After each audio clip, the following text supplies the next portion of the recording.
Hi, I'm Lucy and I'm the writer of Entry 46.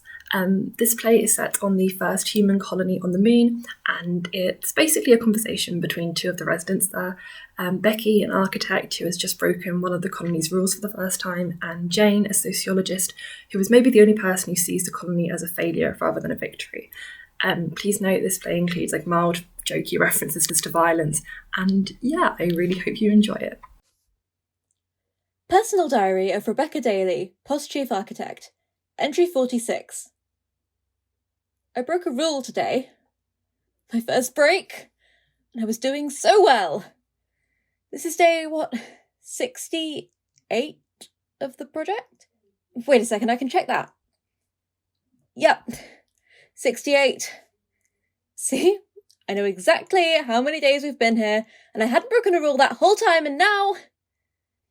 It's a stupid rule anyway. It's even stupider that it's Rule 1. I mean, surely Rule 1 should be don't press the self-destruct button, or don't open the airlocks, or any one of the other 1,000 things that keep me up at night in a cold sweat. No, it's don't dwell on home. How dumb.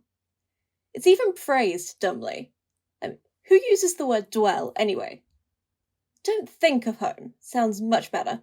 But they said that would be too harsh, and people can't control what naturally pops into their head, and how bloody pedantic. We know what they mean by don't think of home. It's not like they've put chips in our heads to check exactly what we're thinking at any given time, or... Oh, no. They haven't, have they? Maybe that should be Rule 1. Don't violate people's mental autonomy. No, they wouldn't do that. I think. Anyway, that's not the point of this entry. It's to complain about the stupid phrasing of Rule 1. Wait, no it's not. It's to try and distract me from the guilt that I broke the stupid rule. What are you doing? Gosh, Jane, you scared me. Sorry. Were you eavesdropping? No, I just got here. Why are you here? Well, I saw your door was open and I was concerned. Who are you talking to? I'm not talking to anyone. You're talking to yourself? I'm talking to... Oh, you're doing one of those speaking diaries, aren't you? I didn't think you were one of those types. What types? The self-reflective, you know? We're out here doing something that's literally never been done before. It's worth recording our thoughts. They'll be interesting to look back on one day. Plus, it makes me feel more like I'm in Star Trek. There we go. I'm assuming you don't keep a diary then? Trust me, nobody ever needs to hear what I think about all this. What does that mean? That is none of your business. You can't burst in here while I'm speaking, my diary even, say something like that and then not clarify it. Don't you have bigger things to deal with? Like what? The rule you've broken.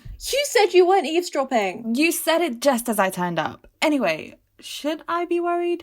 I'm fairly sure 80% of the rules are about things that would kill us all if we did them. So I want to know if I should start running. You think you can run from a nuclear explosion? You've made a nuclear explosion? Yes, Jane. I was working with my uranium-235, as I so often am as an architect, and things just got carried away. So I came back here to record a diary entry about my mistake, and then have a nice chat with you about it before now deciding to inform our fellow residents about their impending violent deaths. Can't you smell the radiation in the air? Hilarious. I think so too. So what rule did you break then? Not one of the deadly ones, so you don't need to know. Oh, come on. You just said that your thing was none of my business, and now you want me to tell you? Please? No. I'll show you mine if you show me yours. Charming. Rule 1. What? I broke Rule 1. What? Rule 1. Come on, Becky. Everybody breaks Rule 1. They do? Of course they do. It's human nature. Well, not everyone can be an anthropologist like you. Sociologist. Is there a difference? Yes. And anyway, it shouldn't take either to realise that people are going to think of home when they've travelled far away from home. Dwell on home. What? The rule is not to dwell on home. Are you really telling me that nobody else even tries not to? I'm a sociologist, not a mind reader. I mean, I can't speak for everyone, but I think most people would realize that not thinking about everything we left behind is a battle they can't win. I realized it on day one. Day one? Yeah, there wasn't exactly much to distract me from it. We are setting up the first human colony on the moon, Jane. You think you'd have other stuff to do? My role here is to observe the reactions of the people to their new situations, to see if off-world living is psychologically viable in the long run. I wasn't the scientist setting up the greenhouses or putting the helium in the air vents. Well, I'm glad you weren't if you think you put helium in the air vents. That's fair. But I still can't believe it took you 67 days... 68? ...to even think... Well... ...on home. I like to follow the rules. Well, they can't tell if you're not. It's not like they have chips implanted in our brains. I think. Anyway, you owe me an explanation. Do I? Yes, now talk. Why do you think no one would want to hear about your thoughts? Well? I'm just... Yes? I'm not sure my thoughts entirely match with the image the leaders of this project are trying to project. What image? That this project is marvellous, revolutionary development in scientific knowledge and application. That it's the first step away from our restrictive home planet to becoming at one with the cosmos. And that's not the truth? It's a manipulation. Of? The fact that we are not stepping away. We are being pushed by an angry planet that can't stand us beating it to death anymore. What? Sorry, just didn't expect things to get so real so suddenly. What do you mean? You know what I mean. Do I? Yes. It sounds like you're saying that POS is a failure of humankind to look after Earth as opposed to a victory of humankind to work out how to leave Earth. Well, yeah, that sounds more or less right. That's a very pessimistic view. It's a truthful view. It is one view. One that you don't share. I am talking to you in a room that's nicer than every hotel I've ever stayed in. I had porridge with syrup and berries for breakfast, and I'm about to go to a slam poetry meet. And we are doing all of this on the moon. How can you not see that this is incredible? It is incredible that we're able to do this. Why can I feel a but coming? But... There we go. What isn't incredible is that it's necessary. Meaning? Why is POS called POS? What does it stand for? Project One Small Step. After a rather famous quote I'd hope somebody literally on the moon would have heard of. But that title is misleading. This is nothing like the first moon landing. No. They were on the surface for 21 hours or so. We're here to live permanently. Exactly. They were here to explore, to discover, to learn. And we're not? We're here because there's no space left on Earth. That was always going to happen. Was it? Yes. Jane, I'm an architect. I've designed buildings on stilts to withstand rising sea levels and flooding. I've designed buildings to withstand the coldest storms and the warmest summers. I've designed buildings that tower into the sky, that are carved into the sides of mountains, that recycle waste the second it's produced and channel it straight back into growing more crops. We were doing good work, but we were delaying the inevitable realization that Earth will not always be able to support us. And those problems you dealt with, climate change, lack of space, lack of food, those weren't human-made? To an extent. To a large extent. The population is going to keep growing. There was always going to come a time when we needed more space and resources. But it shouldn't have happened now. We can't go back in time and stop what happened. But people still aren't stopping now. They see projects like this as key to the eternal survival of the human race, with or without Earth. Why put effort into saving a dying planet when we can just go and live in space? Star Trek makes it look so fun. Hey, don't blame Star Trek. This isn't funny. I'm sorry for trying to stay a little lighthearted when you're killing the moon vibe. Well, why did you think of home today? The rule is don't dwell. I don't care about the wording of the rule. I just want to know why. Why does it matter? Because you can't really think things are always so amazing if home's in your head. You said it was in your head on day one. Which is normal. What you did was not normal, and I want to know why today. Sorry. That sounded way too much like a police interrogation or something. Gosh, Becky, you don't need to tell me anything you don't want to. Porridge with berries and syrup was Ethan's favourite breakfast. Ethan? Just somebody I used to know. A billion years ago. Did you leave because of him or in spite of him? There's nobody who I left in spite of. I'm actually very weak-willed. If there had been, I probably wouldn't have left.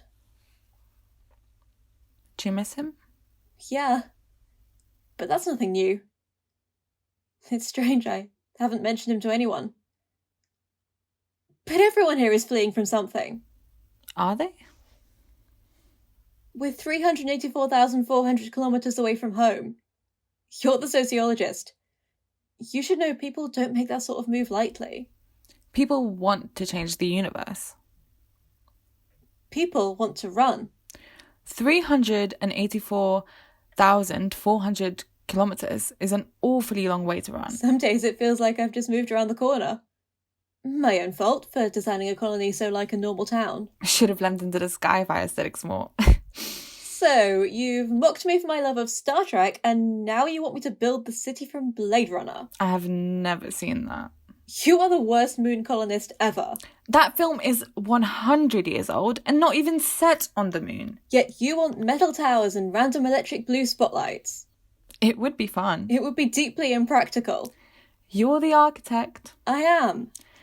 But you could have made it medieval themed. Seriously? Or Roman. Do you have any idea how many levels of approval every single thing here had to go through? I'm pretty sure someone would have raised an eyebrow if I'd asked to pack 40 Corinthian columns. But just think how distracted everybody would be from home. And then we'd all acclimatise to the surroundings and start fighting each other for entertainment and stabbing our leaders 23 times on the steps of the Senate. I'm the sociologist here? You're not disagreeing. Well, it definitely would be a distraction. And why do you want a distraction? Who said I did? So, you're really not running from anything? I had nothing to run from. So nothing to make you stay? Mm-hmm. So what were you thinking about then? When you broke Rule 1 on day 1? What could have been? How poetic. I try. But you're so worried about the planet. Isn't it better to stay behind? Fight for it? Jane? Why is it always dark in sci-fi films? What? You're right. There are always blue lights everywhere and purple ones too. Because it's always dark. Is it always supposed to be nighttime? Or do none of the planets have their own natural light sources? Jane, that's not what I asked. Oh, about the saving the planet thing. See, one thing you haven't learned about me in the last 68 days is that I'm actually a massive hypocrite. Really now? What's happening to the planet makes me sick, but the strength you'd need to fight against it, and I mean really fight against it, I just don't have it. I'm a thinker, not a doer. I wouldn't even know where to start. Little things, I suppose? Oh, I tried that. But it's hard to watch greenhouse gas emissions rise and all you can do is eat sustainable tofu. I get it. Tofu sucks. Doesn't it? Truth is, you need large-scale change from the governments, from oil companies, and I can't do that. You could run for PM. Yeah, that would help the world. Or declare yourself dictator. And then I can get stabbed 23 times on the steps of the Senate. See? It all makes sense in the end. Can't believe you like slam poetry. Nobody's perfect. Speaking of which, I'm going to be late for that. Want to come with? No, I'd rather get stabbed on the steps of the Senate. Yeah, that's fair.